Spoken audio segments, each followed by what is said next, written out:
Okay, so now we're gonna paint our background. The flower's totally dry. I waited one day. And what we have to do is be careful on the background that we don't get it too wet so it blends. We don't want it to blend in with the flower. So I will start by choosing a color that's different than the outside of my flower. So let's see how the yellow works. Yeah, that looks very different. So I'm gonna go around the edges and spread it out so it doesn't get too wet.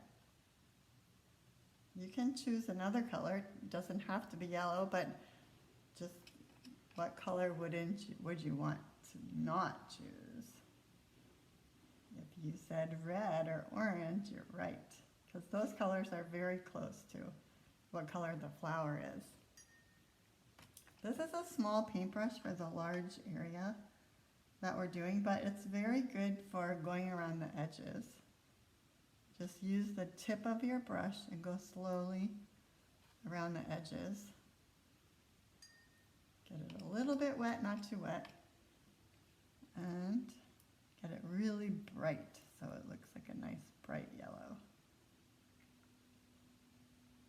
Or blue or whatever color you choose. I'm going to get a little bit larger paintbrush, which is going to soak up a lot of water, so it may not come out as bright as the other yellow. Then I'll paint the larger place with a bigger brush. Sometimes it's tempting to dip the paintbrush in the water to see what color the water changes, but if you keep doing that with your paint, it's going to be all gone. So it might be fun to do a little bit, but not too much, because you want to save your paint. Okay, I'll do this part, get it wet, because watercolor doesn't work if it's not wet. Go all around the big spaces. Get more paint when you run out. And then I'll use my smaller brush to go around the small spaces.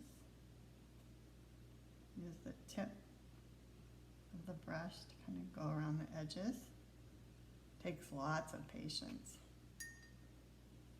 which is a virtue that you're going to need for your whole life. Developing patience. Patience is like taking your time, thinking about what you're doing, not racing through it. Racing is good for when you're outside and you're playing or in a competition. But when you're painting flowers, you need a little bit of patience around your edges.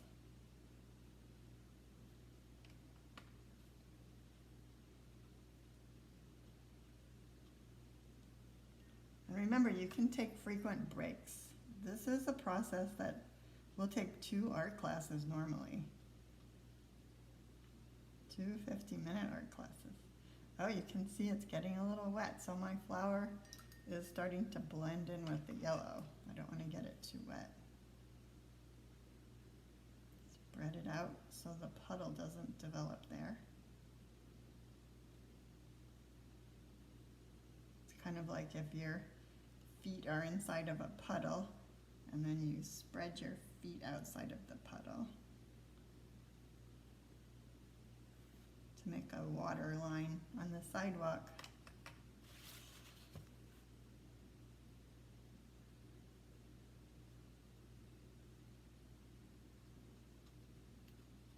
Now I'll use my bigger brush to go around this part.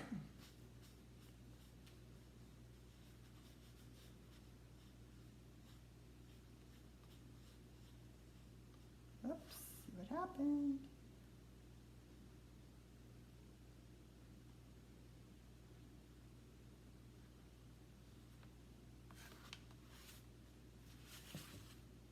And the smaller brush for the parts. Brushes come in lots of different sizes. Small brushes are for small details and small areas. Bigger brushes are for the bigger areas. Painters have lots of different kinds of brushes too. Even have really big brushes.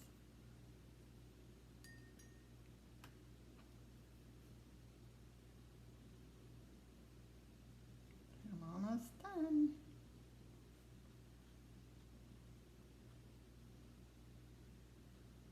Using the tip of my brush to go around all the edges. That's the patient part.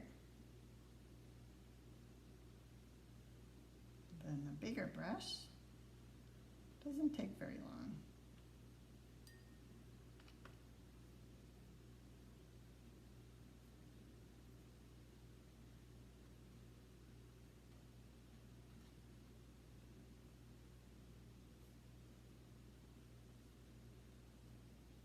Okay, now I'll use my bigger brush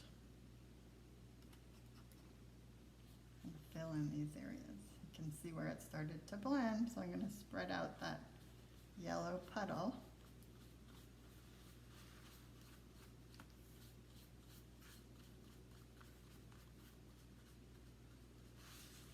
And there we go. That's the flower. I'll hold it up flat because if I tip it, the whole thing will start dripping. I can't wait to see your flowers.